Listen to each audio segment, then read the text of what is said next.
नमो सिद्धाणं नमो आयर्याणं नमो उवज्झायाणं नमो लोये सौवसाहोणम्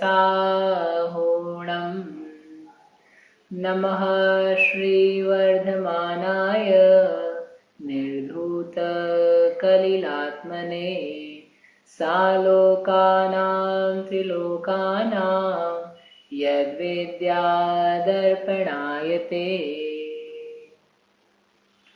ये मांगलिक ग्रंथ श्री रत्नकरण जी श्रावकाचार्य, इसके रचयिता आचार्य भगवान श्री समंतभद्र स्वामी हैं।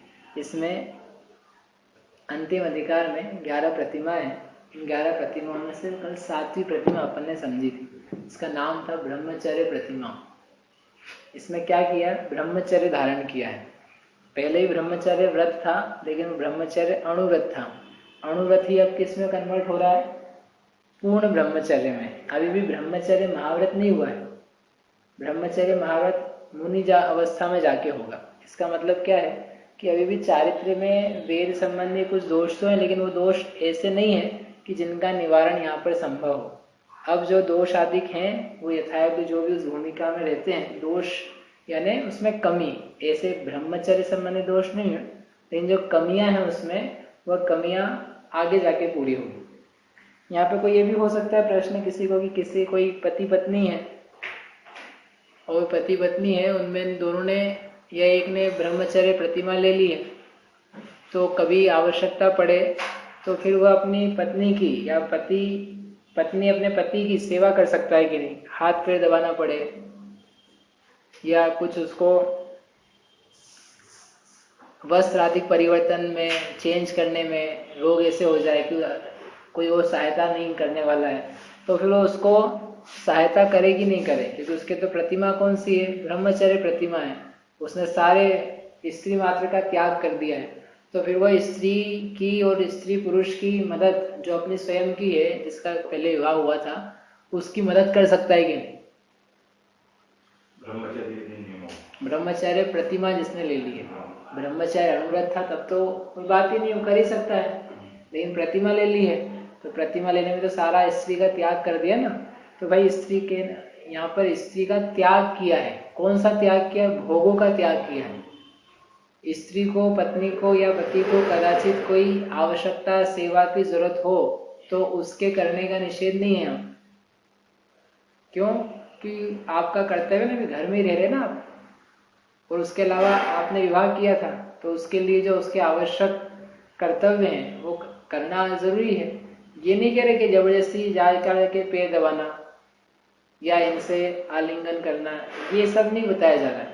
लेकिन कभी ऐसा अवसर आए कि जहाँ पर इसको कुछ तेल मालिश, हाथ पैर दबाना, सिर मर्दन करना या और भी इस प्रकार के जहाँ पर हाथ पैर का स्पर्श भी होता है, इस प्रकार के भी कार्य करने पड़े, तो कोई व्यक्ति ये नहीं समझ ले कि फिर ये भी नहीं कर पाएंगे तो फिर हमको इनकी सेवा करनी रहेगी तो क्या करेंगे, तो इस भय से वो ना ले।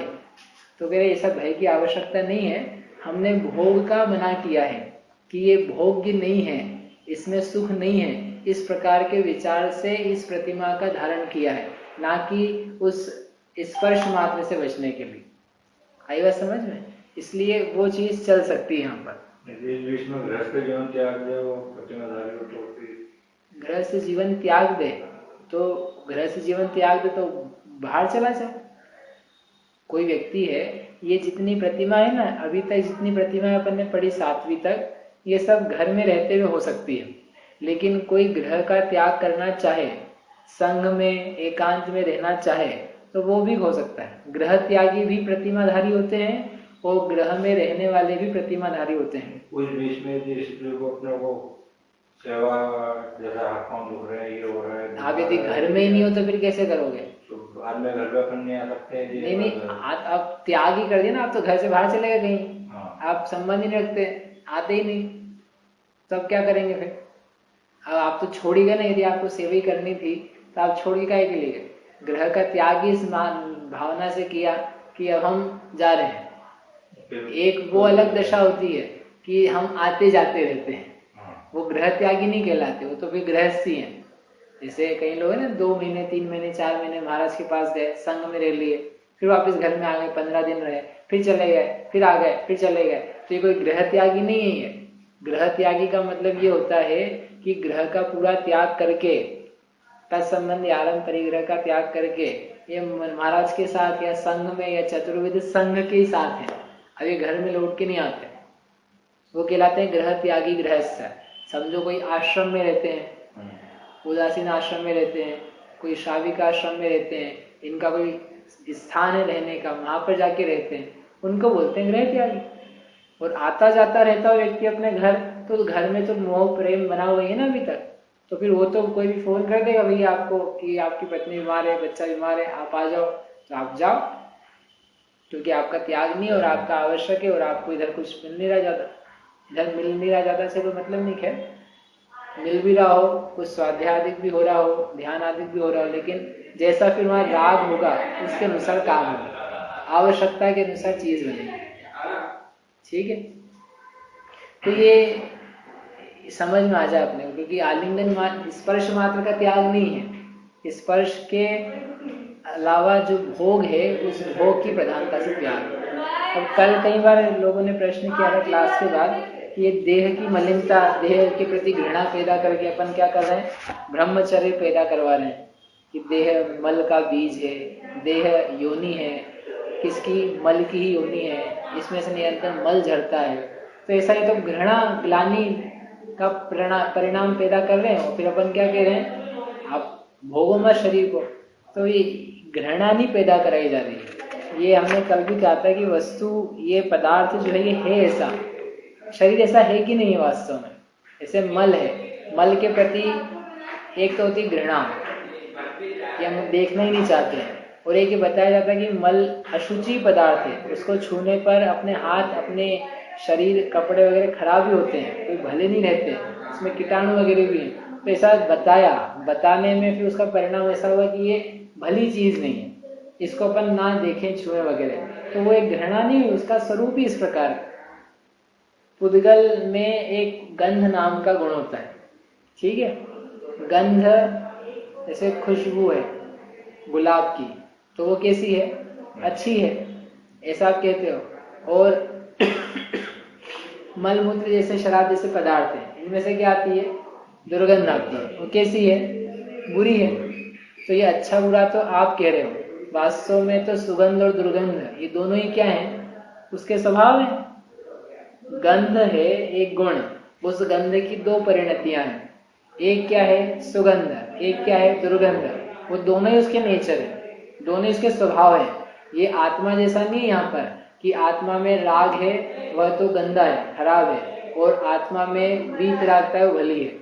ऐसे आत्मा में जैसे विभाव और स्वभाव पाए जाते हैं, उस पुद्गल में कोई ऐसा नहीं कि एक चीज गंदी एक चीज अच्छी, ये दुर्गंध आना भी उसका नेचर है। तो यहाँ पर ये बताया शास्त्र में शरीर के लिए कि ये इसका नेचर ऐसा है, दुर्गंध आने जैसा, मल से पैदा होता है, मल ही को पैदा करता है, इसका स्वभाव है।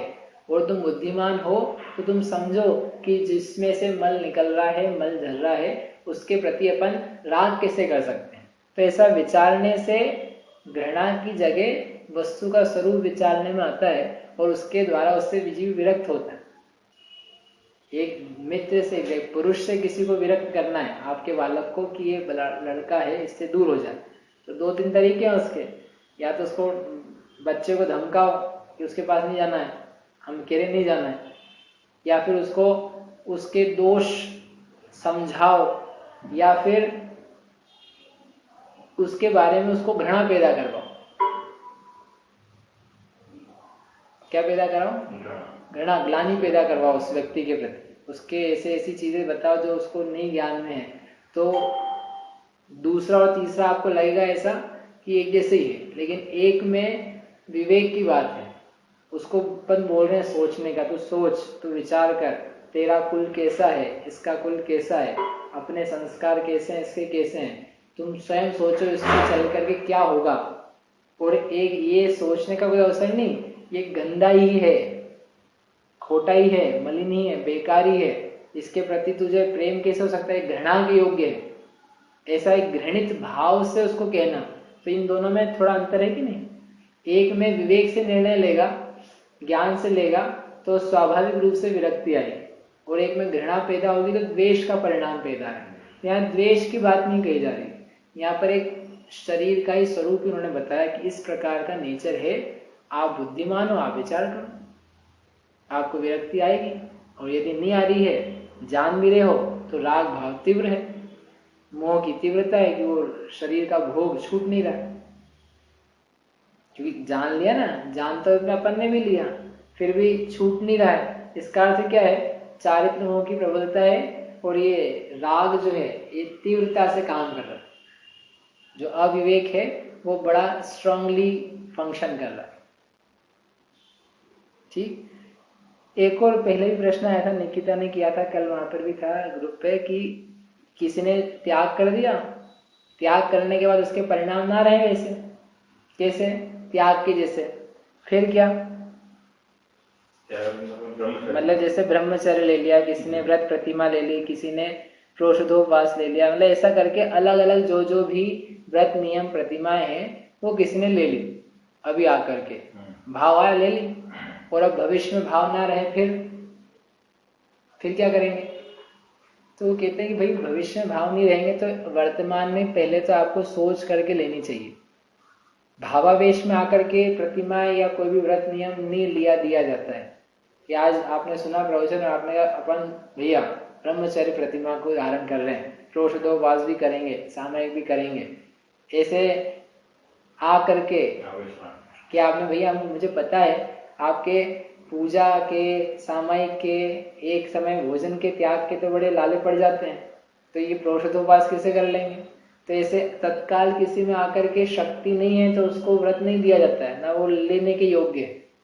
कोई क्षत्रिय जैसा हो अलग बात है, कि देखा मुनिराज को, परिणाम हुए और एकदम उसने कहा दीक्षा दो, और उनको दीक्षा दे दी, और दे करके वो उसी भाव में मोक्षादि चले गए, वो एक क्षत्रिय रूप से हो, बल वीर्य उत्साह उसका उत्कृष्ट हो, तो एक अलग अपवाद रूप बातें हैं। लेकिन सामान्य रूप में जब भी कोई व्रत लिया जाता है, नियम लिया जाता है, तो आप देखो उसका अभ्यास से पहले विचार है द्रव्य क्षेत्र काल भाव का, शरीर की क्षमता का, बाहर में परिस्थितियां कैसी बनेगी, बन सकती है, अलग अलग ऋतु में कैसी रहती है, रोग आदि की क्या अवस्था होती है, उन सब का थोड़ा विचार करके कुछ चीजें नियम में ली जाती है। कुछ नियम ऐसे हैं जिनके लिए सोचने की जरूरत नहीं, आपको लेनी चाहिए, जैसे मध्यमास मधु, उसके लिए सोचने की जरूरत नहीं है, पता नहीं देखूं जरा 2-4 साल, फिर अभ्यास, आपने बोला था अभ्यास करने का, अभ्यास करूंगा, और फिर अभ्यास के बाद में छोड़ेंगे। गजब, कुछ नियम तो बिना अभ्यास के तत्काल ही लेने लायक हैं, कुछ वस्तुओं का त्याग तो तत्काल करने लायक है। और इन प्रतिमाओं के बारे में हम कह रहे हैं कि क्या करना, कि थोड़ा अभ्यास, इसलिए प्रतिमाओं के क्रम में अभ्यास है अपने आप में। पहली दर्शन प्रतिमा है तो उसमें व्रत दिए हैं, दूसरी प्रतिमा वाली की चीजें पहली में दी है लेकिन वहां पर दोष है, फिर दूसरी व्रत प्रतिमा ली तो तीसरी चौथी प्रतिमा की जो चीजें हैं वो दूसरी में भी हैं लेकिन वो अधूरी सी हैं। जब अभ्यस्त हो गया तो वो तीसरे में पहुंचा कि अब निर्मल हो गया अपन, इसमें कमी नहीं रह गई, और ऐसे परिणाम अपने चढ़ते जा रहे हैं, परिणामों में वृद्धि होती जा रही है, घटोत्तरी नहीं हो रही है, अपन गिर नहीं रहे हैं, मुझे उत्साह आ रहा है करने में। दूसरी व्रत प्रतिमा लिए तो मैं ये नहीं सोच रहा हूँ कि अरे क्यों ले ली, 5 साल हो गए, 2 साल हो गए, फिर भी मुझे आगे बढ़ने के परिणाम है, तो इसका मतलब ये घट नहीं रहा है, ये जांच है। 5वीं से 6ठी में गए तो उसको दुख नहीं हो रहा है, संक्लेश नहीं हो रहा है, दूसरे को देख के अरे ये सब भोग कर लेता, अपन नहीं कर पाते, इसको इतना साधन है, अपन नहीं कर पाते, ऐसे संक्लेश नहीं आ रहे, उसको अच्छा लग रहा है, अच्छा लगते लगते फिर उसके निर्मल होते जा रहा है, और उस आगे वाली प्रतिमाओं को अभ्यास में लेता जा रहा है, लेते लेते फिर वो प्रतिमा ग्रहण करता है, वो प्रतिमा फिर उसकी चलती है, ठीक है।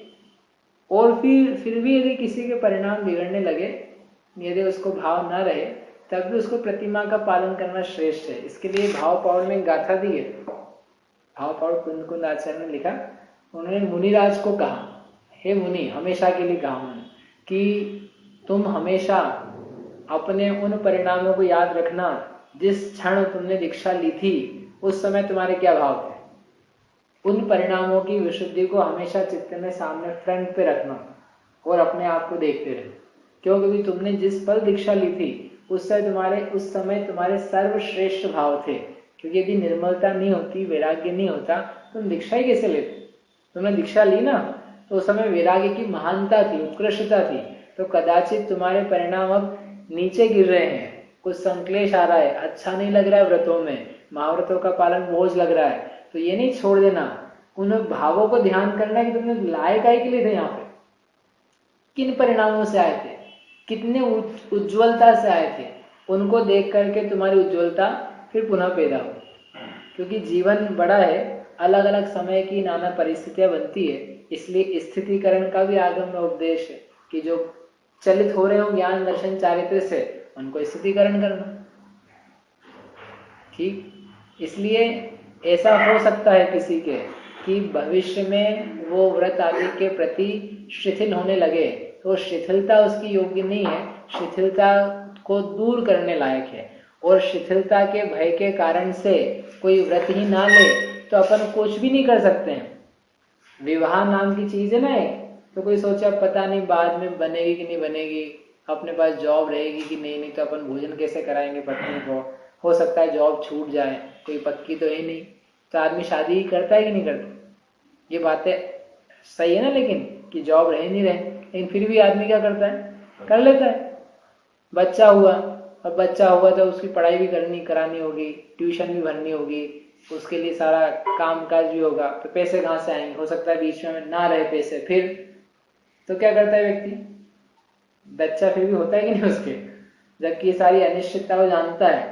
इसका मतलब लोक में हम बहुत सारे कार्य ऐसे करते ही हैं कि जहाँ पे हमको ऐसा हो सकता है कि वो वैसा ना होवे, परिणाम वैसे ना रहे प्रेम के, फिर भी तत्संबंधी कार्य जगत में व्यक्ति करता है।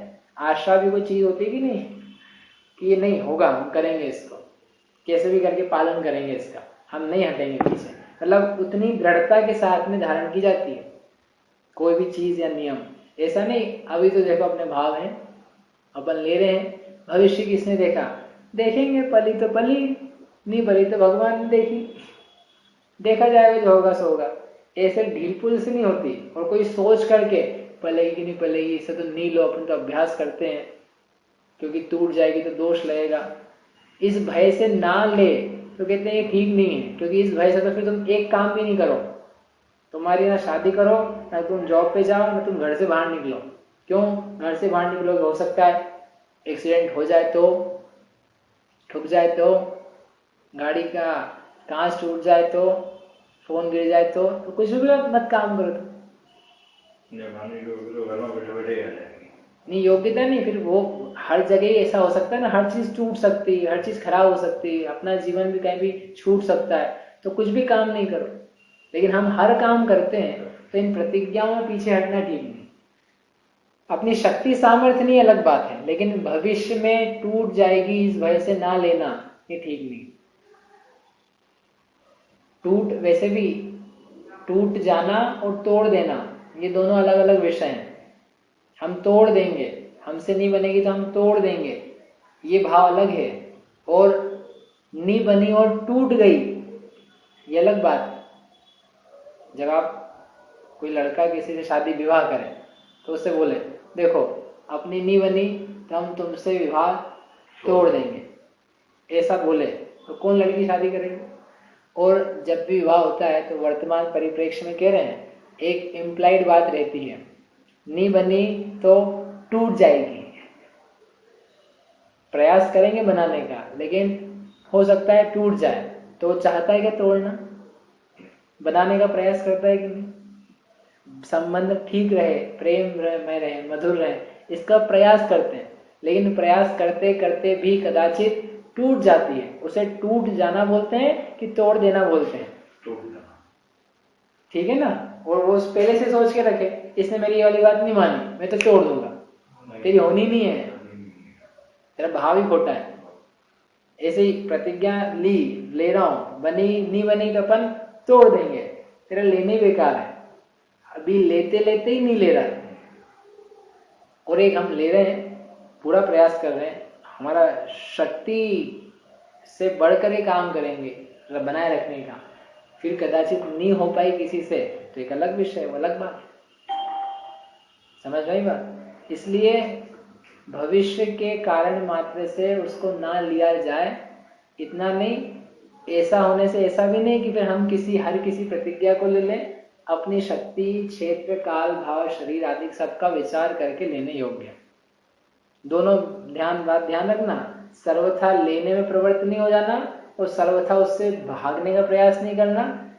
जैसा अपना परिणाम है उसके अनुसार अपनी प्रवृत्ति साधना, तो बराबर सधेगा ये सारा परिणाम और ये व्यवहार क्रिया इत्यादि और अंतरंग बल उससे। अन्यथा कभी क्या करोगे, कभी क्या करोगे। ठीक है। तो ये कल संबंधी बात थी, तो प्रश्न भी थे, अपन आगे करते हैं। हाँ जैसे कि पांचवा गुणस्थान किसी के हो और सातवीं प्रतिमा हो, हाँ, और फिर वो पांचवें गुणस्थान से गिर के पहले गुणस्थान में आ जाए, हाँ, तो फिर उसके सामायिक, पुरुषोपास, ब्रह्मचर्य प्रतिमा से भैया कैसे पलेंगी, मतलब सामायिक वगैरह। हाँ। इनका प्रश्न है कि कोई पंचम गुणस्थान में है, उसने दूसरी, तीसरी या सातवीं जो भी उसकी योग्य प्रतिमा है वो धारण की थी।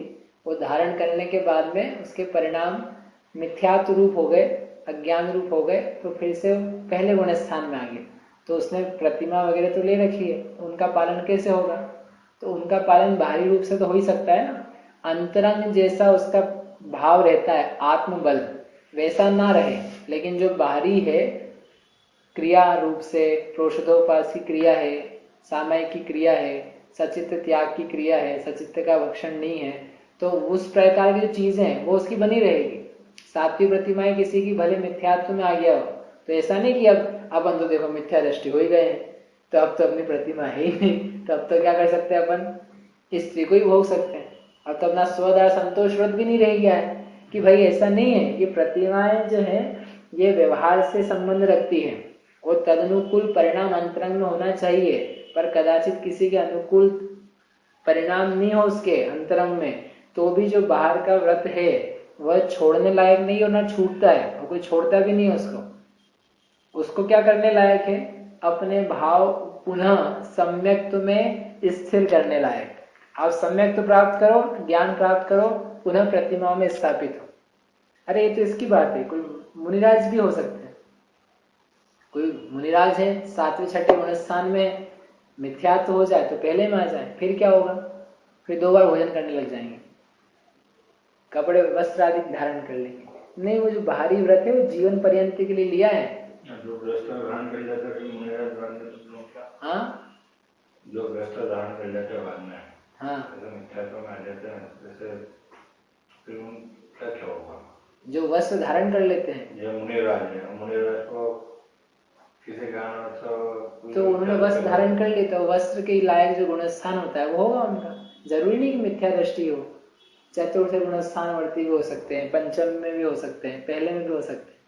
जैसा उनकी कषाय के उदय, मोह के उदय है, उसके अनुसार उनका जैसा परिणाम है उसके अनुसार उनका गुणस्थान है।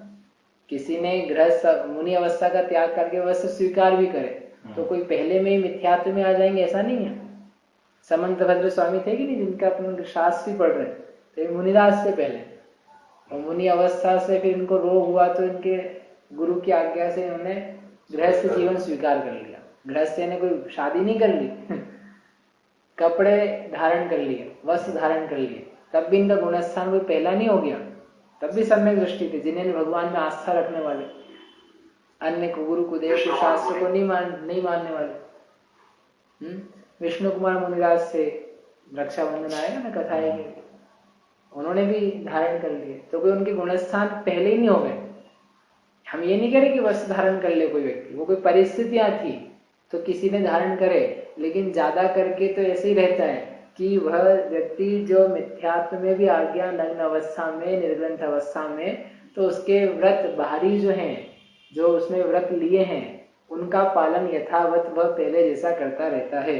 ये जरूर है कि वैसा उसके नहीं पालन हो पाएगा जैसे एक सहज रूप से मुनिराज की होता है, लेकिन वो उसको छोड़ नहीं देगा और छोड़ना योग्य भी नहीं है, नहीं तो कोई व्यवस्था ही नहीं रह जाएगी। ये जीव का ऊपर जाए कब नीचे आए मालूम नहीं पड़ता, ऊपर नीचे आने कब मिथ्यात्व में आए, कब ज्ञान में आ जाए, और आप पता भी नहीं कर सकते वर्तमान में कि मुझे सम्यक तो चल रहा है कि मिथ्या तो चल रहा है। मैं बैठा हूं यहाँ पर, क्या चल रहा है मेरे सम्यक की मिथ्यात्व। आपकी छोड़ो, मैं खुद भी नहीं बता सकता हूँ। ये बता सकते हैं भले हम कि कभी हमें सम्यक तो हुआ था कि नहीं, लेकिन आप बैठ करके ना अपना कह सकते हो ना दूसरे का कह सकते हो। असंभव है कहना वर्तमान में, क्योंकि मिथ्यात्व का उदय आया, आप मिथ्या दृष्टि हो। सम्यक तो प्रकृति मात्र के उदय है, छाया क्षणिक सम्यक थे, तो आप सम्यक दृष्टि हो। हम कैसे कहेंगे? तो वो खुद उसको खुद को नहीं पता है कि मैं अब मैं क्या है, पहले में आ गया हूँ, मैं तो अब व्रत नहीं करूंगा, छोड़ रहा हूँ। और फिर थोड़ी देर बाद हाँ सम्यक हो गया था, हमने वापिस करने लगे। ये तो खेल है, ये खेल नहीं है। ये तो एक बार लिए सो लिए, इसका आजीवन पर्यंत। और उसका व्रत लेना ही उसका सम्यक्त्व का सूचक है बाहरी रूप से। देव शास्त्र की श्रद्धा, जैन आगम के अनुसार चर्या का पालन, ये उसके सम्यक्त्व का सूचक चिन्ह है। और उसी के अनुसार चल के फिर वह वापस पुनः सम्यक्त्व प्राप्त करेगा। ठीक है। अब कौन सी प्रतिमा है? 8वीं प्रतिमा। क्या प्रतिमा का नाम है? आरंभ त्याग। अभी तक क्या था? अभी तक गृहस्थ में रहते हुए काम काज भी करता है व्यक्ति। अभी तक देखो जॉब नहीं छोड़ा है, काम काज नहीं छोड़ा है, बाल बच्चों का पालन पोषण नहीं छोड़ा है। इतने परिणाम बढ़ गए जिसमें कि 3-3 दिन वो जो प्रोषदोपवास है उसमें छुट्टी रहती है, सामयिक करता है 3 टाइम उसमें छुट्टी रहती है। छुट्टी यानी मतलब टाइम निकाल के वो करता है। व्रत पालन, सचित्त त्याग, ये सब किए, लेकिन अभी तक गृहस्थी के कार्य, गृहस्थी यानी व्यापार धंधे के जो काम थे वो नहीं छोड़े थे। अब परिणाम कि भाई अब भोग का भी त्याग कर दिया है, अब ज़्यादा धनाधिक की आवश्यकता भी नहीं है, तो वो विचार करके आरंभ से भी निवृत्त होता है। आरंभ से यानी कार्य अधिक से। उसके बारे में जो प्रतिमा है वो अगली है, में क्रमशः है। ऐसा नहीं व्यापार धंधे का त्याग पहले कर दिया और पत्नी बच्चे का त्याग बाद में, क्योंकि पत्नी के भरण पोषण कहाँ से करोगे, इसलिए पहले ब्रह्मचर्य प्रतिमा है और फिर आरंभ त्याग प्रतिमा।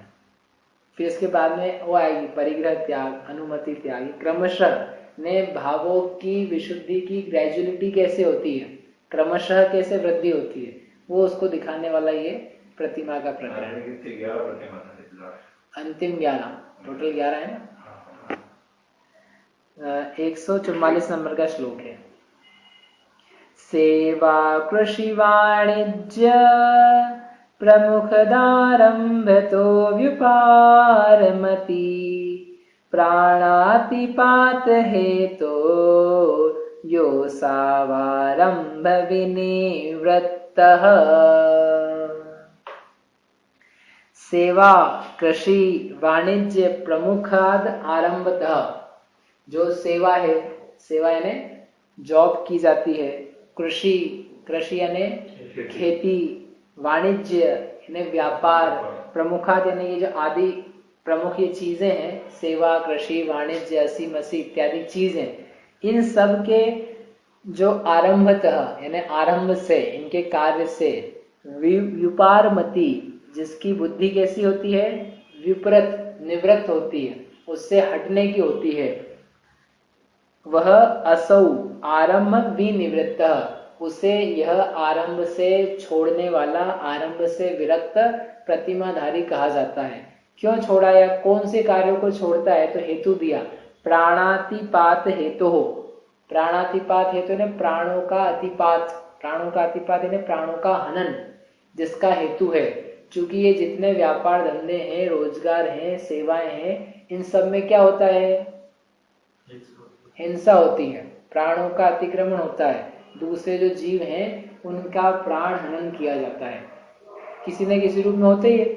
सेवा भी दी जा रही है तो आना जाना, उठना बैठना, गमन करना, उसमें प्राणातिपात जीवों का होता है। प्राणातिपात हेतु है ना सूत्र जी में, हिंसा का लक्षण प्रमत्त योगात प्राण व्यपरोपणम, प्राणों का व्यपरोपण करना हिंसा है। प्राणों का अतिपात, पात यानी गिरा देना, यानी प्राण उसके छुड़वा देना, उसका नाम क्या है, हिंसा। तो चूंकि ये सारे कार्य आरंभ के, रोजगार के, कृषि के, वाणिज्य के, सेवा के, ये सब कैसे हैं, हिंसा को पैदा करने वाला, इसलिए ऐसे हिंसा मूलक कार्यों को सदा के लिए छोड़ना एक सामान्य रूप में जब अपन हिंसा के कार्य को छोड़ते ही हैं कि हमें ये व्यापार नहीं करना है, कौन सा, इसमें हिंसा बहुत ज्यादा है, हम चमड़े का व्यापार नहीं करेंगे, हम पान की दुकान, केमिस्ट की दुकान, इनका व्यापार नहीं करेंगे, क्यों, इसमें हिंसा बहुत है, परिणाम बहुत खराब रहते हैं। अपन तो सोने चांदी का करते हैं, कपड़े का करते हैं, इसमें हिंसा अपेक्षाकृत कम है, तो अपन ये कर लेते। तो जो सामान्य भी अभी तक ये कर रहा था ना व्यापार, वो कर रहा था जिसमें हिंसा सामान्यतः कम होती है, लेकिन नहीं होती ऐसा नहीं है, होती तो है लेकिन कम होती है। अब इस प्रतिमा में आगे क्या कर रहा है कि हमको करना ही नहीं है। क्यों नहीं करना है? कारण कि इसमें हिंसा पाई जाती है और हमारा मन उस हिंसा में जाने का नहीं करता, वो हिंसा के कारणभूत है, तो अपन उस हिंसा से भी बचें, क्योंकि वहां पर वो तरस हिंसा होती है। और माँ क्या कहा था, जब व्रत प्रतिमा ली थी ना, तब अहिंसाणुव्रत था, तो अहिंसाणुव्रत में कहा था तरस हिंसा को त्याग, प्रथा था वर्ण सहारे, कि हम तरस हिंसा का त्याग कर रहे हैं। इन कौन सी तरस हिंसा का त्याग हुआ था? नहीं, 4 प्रकार की हिंसाएं बताई थी। हाँ, संकल्पी, आरंभी, विरोधी, उद्योगी। वहाँ कौन सी प्रकार की हिंसा का त्याग हुआ? संकल्पी हिंसा, संकल्प पूर्वक प्राणियों का घात नहीं करेंगे। लेकिन अभी भी अहिंसाणुव्रत भी है, तब भी इसके आरंभ में, उद्योग में, विरोध में क्या हो जाती है? हिंसा हो जाती है तरस जीव की। करता नहीं है, हो जाती है, बचने का प्रयास भी करता है, फिर भी हो जाती है, तो वो प्रयासरत है इसलिए उसको दोषी नहीं कहते, लेकिन फिर भी हो जाती है, ये भी जानता है। अब जब ये आरंभ विरति की तरफ बढ़ रहा है, तो वो जो आरंभ संबंधी तरस हिंसा थी उससे ही बचेगा, कि ये जो हो जाती है अपने घर गृहस्थी में व्यापार धंधा करते हुए, आने जाने में, व्यापार करते हुए या नौकरी करते हुए, कृषि करते हुए, अब ये अपने से सहा नहीं जाता, अब नहीं हो रहे करने के बाद, और अपने को आवश्यकता भी नहीं दिख रही है। अपने सारे जो कर्तव्य थे अपने करने योग्य उन्हें कर दिए हैं, या अपने पास जितनी धन संपत्ति है जुटाई हुई उससे काम बन जाता है, इसलिए ये कार्य हम नहीं कर। ऐसा विचार करके जो उससे विपार मति, विपरीत दूर होने की मति यानी बुद्धि वाला होता है, उसे आरंभ विनिवृत्त, आरंभ त्याग वाला कहते हैं। इसने आरंभ का त्याग कर दिया। ठीक है, आप सोचना कैसे त्याग करता हो। रिटायर्ड हो रहा है ऐसा नहीं कह रहे हैं कि 60 का हो गया तो इनकी रिटायरमेंट हो गया। रिटायरमेंट तो आपको होना पड़ता है, उसका नाम आरंभ निवृत्ति नहीं है। ये बुद्धिपूर्वक छोड़ रहा है हिंसा को देख करके, हिंसा के कार्य नहीं। अब कौन कौन से कार्य छोड़ेगा? घर के छोड़ेगा, बाहर के छोड़ेगा, मंदिर के छोड़ेगा, पूजा पाठ छोड़ेगा, क्या क्या छूटेंगे उसके बारे में आप विचार करना, अपन कल समझेंगे। ठीक, कोई प्रश्न? चारों प्रकार की हिंसा भी क्या हो गया? संकल्प का नहीं, चारों प्रकार की हिंसा का त्याग नहीं हुआ अभी। 3 का जो था वो तो नहीं, जो मतलब एक का ही त्याग किया था अभी तक, संकल्पी का। 3 तो हैं, और अब यहाँ पर आकर के आरंभी उद्योगी संबंधित हिंसा जा रही है। तो आरंभ हिंसा चली जाएगी। हाँ, तो आरंभी का ही तो बोला, आरंभी उद्योगी जो है वो जाएगी। क्या संदीप? भैया जो अब ये कहते हैं कि सम्यक दृष्टि, उसको खुद को पता नहीं रहेगा कि वो सम्यक दृष्टि है, मिथ्या दृष्टि है। हाँ, तो अपने परिणाम का तो अपने को पता होगा ना कि प्रेजेंट अपने परिणाम सम्यक रूप में या मिथ्या रूप में। हाँ, बाहर वाले पता ना चले, लेकिन अपने को पता रहेगा ना कि इस समय मेरे परिणाम कैसे हैं। हाँ, इनका प्रश्न है कि अपने को पता रहेगा ना अपने परिणाम कैसे हैं, तो अपन कह सकते हैं सम्यक दृष्टि की मिथ्या दृष्टि है। कल बात करेंगे, अपना समय भी हुआ, इसके बारे में कल विचार करेंगे। आप विचार करके आए। जा वाणी के ज्ञान ते सूझे लोकालो, सो वाणी मस्तक नवो सदा देत हो भूख।